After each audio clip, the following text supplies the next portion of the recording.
ये गोपियां गोलोक की अवतार थी। इनको संसार तो क्या मोक्ष की कामना नहीं थी, वो श्याम सुंदर की ही सदा से थी। ये तो परकीया भाव के प्यार का रस लेने के लिए इन्होंने ब्याह किया था और बच्चे हुए थे, लेकिन वो ब्याह हुआ के पति से प्यार नहीं था, प्यार श्याम सुंदर से था।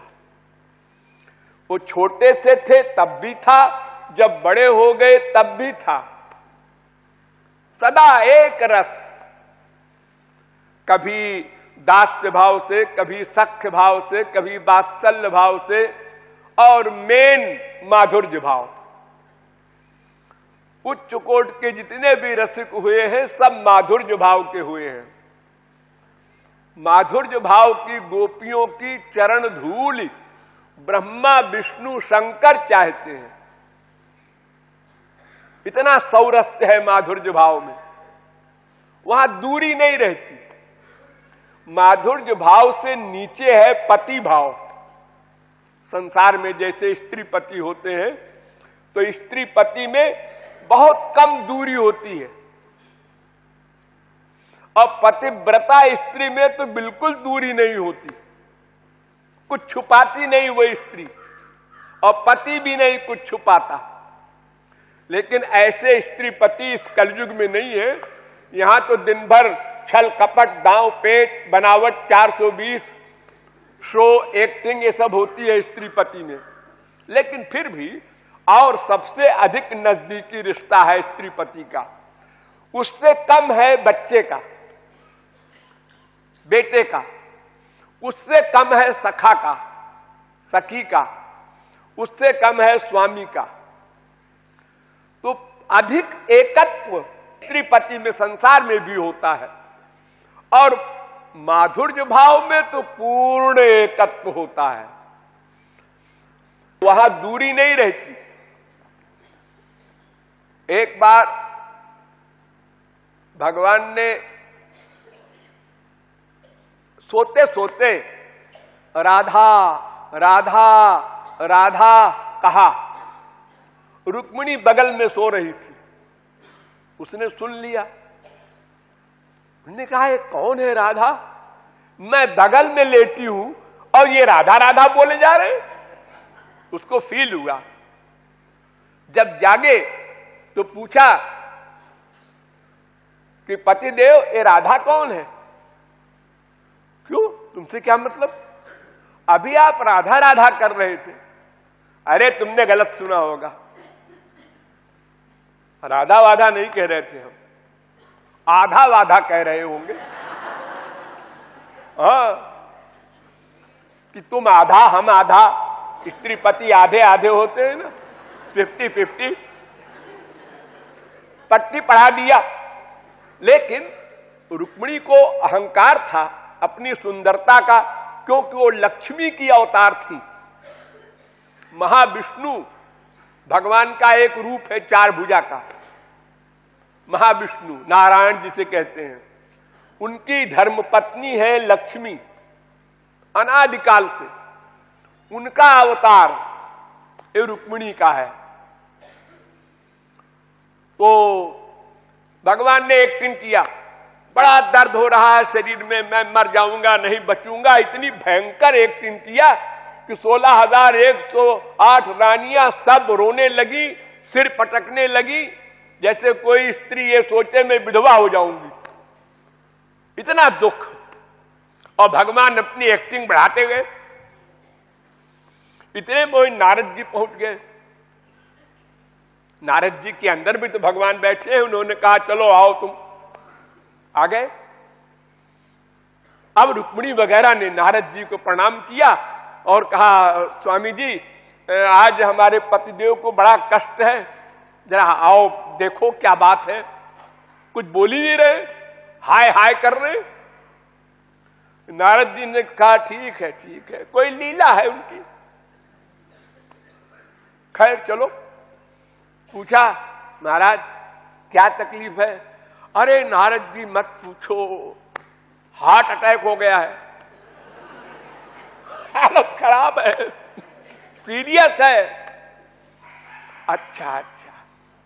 नारद जी मुस्कुराए कि भगवान की हालत सीरियस है, ठीक है, तो महाराज इसकी दवा भी बता दीजिए आप ही।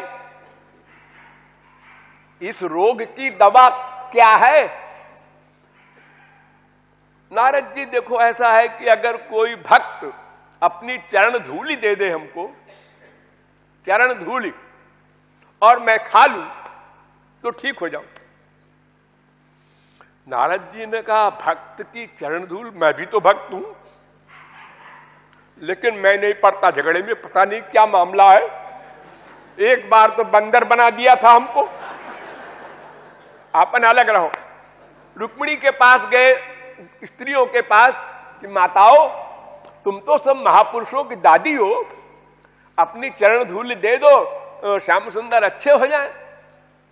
उन्होंने कहा नारद जी कुछ ढीला है क्या? स्त्री अपने पति को चरण धूली दे नरक जाना है उसको? हम लोग ऐसी वैसी स्त्री नहीं है।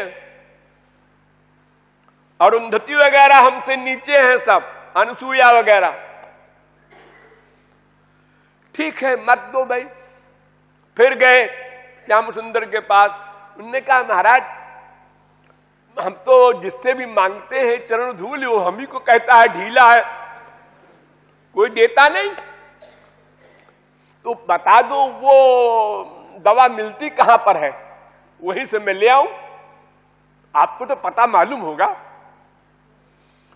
तुम चले जाओ ब्रिज में, ब्रिज में वहां मिल जाएगी दवा। नारद जी ने कहा ब्रिज में कौन सा महात्मा है? गए ब्रिज में, उनको पहले एक गोपी मिली, वो आसन लगा के और बैठी हुई थी यमुना के किनारे। उन्होंने कहा तो कोई गृहस्थ लेडी है, कोई बाबा जी तो है नहीं, तो इसी से पूछते हैं पहले। थोड़ी देर में आंख खोला उसने, गोपी ने, तो उन्होंने कहा कि माता जी आप क्या कर रही थी, किसका ध्यान करती हैं? श्री कृष्ण का ध्यान करती है। उनने कहा नहीं नहीं, उसका नाम मत लो, मैं उसको निकालने का अभ्यास कर रही हूं।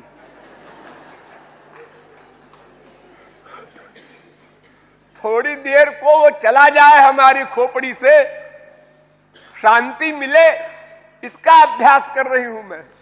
नारद जी हक्का बक्का कि बड़े बड़े योगींद्र मुनींद्र तो समाधि में श्याम सुंदर की एक झलक देखना चाहते हैं, और ये गोपी उनको निकालने का अभ्यास कर रही है।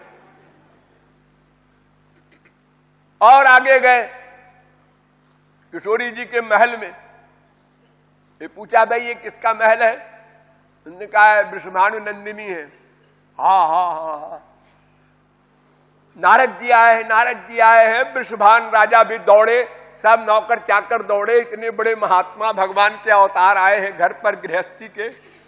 राधा भी आई, सब आए, सब ललिता विशाखा वगैरह ने घेर लिया, जय हो नारद जी महाराज।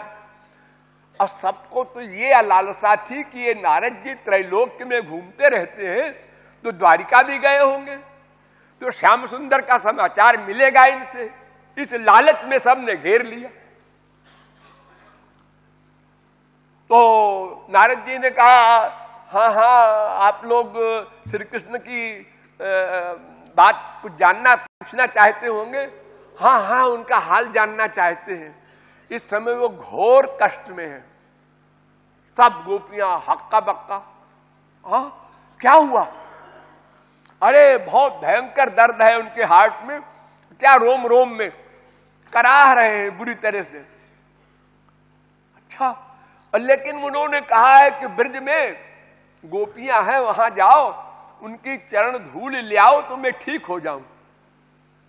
सब गोपियों ने पैर फैला दिया, जल्दी ले आओ और जल्दी जाओ लेकर के। नारद जी ने कहा आप लोग डरते नहीं है, भगवान है वो तो। अरे नारद जी लेक्चर मत दो, जल्दी जाओ। अरे भगवान को चरण धूली देंगे आप लोग तो नरक नहीं मिलेगा। अरे नरक वरक तो अनंत बार मिल चुका है, फिर भोग लेंगे, उसमें कहा जा रहा है। हमारे प्रियतम को सुख मिल जाए, वो सुखी हो जाए, निरोग हो जाए, वे हमारे प्राण हैं। हमें नरक फरक का डर नहीं है, अपजस का डर नहीं है कि दुनिया क्या कहेगी, बकने दो दुनिया को। हम तो प्रियतम का सुख चाहते हैं। चरण धूली सब की लिया झोली भर करके, पहले स्वयं खाया, हाँ, फिर ले गए। खैर वो तो नाटक था। चरण धूली जहां शरीर में छुआया, ठाकुर जी हाँ अच्छे हो गए। तो नारद जी से पूछा रुक्मिणी ने कि ये कहां से लाए, क्या किसकी चरण धूली है? उन्होंने कहा वो गोपियों की चरण धूली है, उनकी महारानी है राधा रानी। राधा? अरे राधा राधा ये इसीलिए सोते समय बोलते रहते हैं। हाँ, मैं इनकी गोद में हूं और ये राधा राधा बोले जा रहे हैं। अब अहंकार गया। तो रुक्मिणी महालक्ष्मी की अवतार, सौंदर्य की अंतिम सीमा, सारे गुणों की अंतिम सीमा, लेकिन वो राधा की ऐश्वर्य शक्ति है, राधा की अंश है, राधा की दासी है। एक दो लक्ष्मी नहीं, करोड़ों लक्ष्मी है, सब दासी है किशोरी जी की।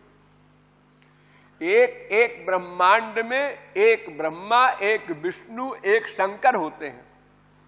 तो अनंत कोटि ब्रह्मांड है, तो अनंत कोटि ब्रह्मा, अनंत कोटि विष्णु, अनंत कोटि शंकर होते हैं।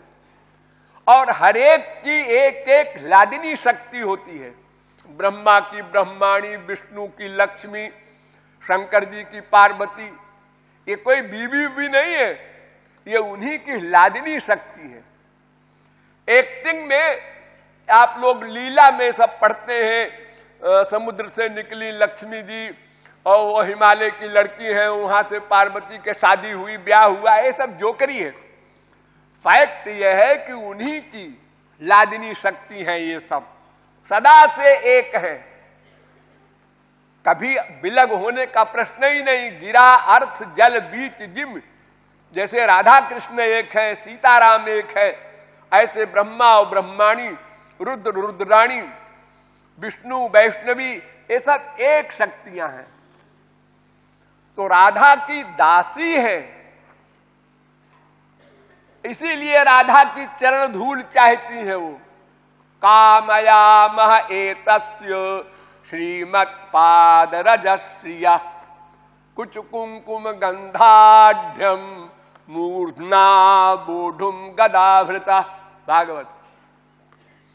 रुक्मिणी भगवान से वर मांग रही है कि किशोरी जी के चरण की धूल सिर में लगाने के लिए हमको मिले, ऐसा वरदान दो।